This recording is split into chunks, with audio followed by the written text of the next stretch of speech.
சிறுபான்மையினர் அதிகாரம் இல்லாமல் இருந்து கொண்டிருக்கிறோம். நம்மள்ட்ட அதிகாரம் கிடையாது.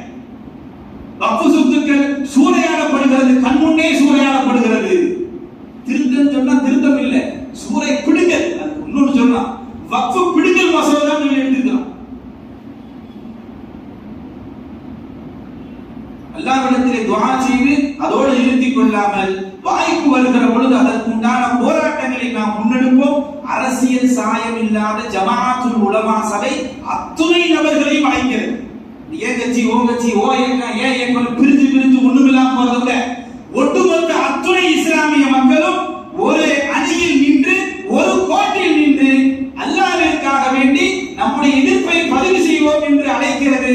அன்னைக்கு ஞாயிற்றுக்கிழமை லீவு தான் இருந்து வீட்டிலேயே முடங்கிட வேண்டும், தூங்கிடக்கூடாது. கொஞ்ச நேரம்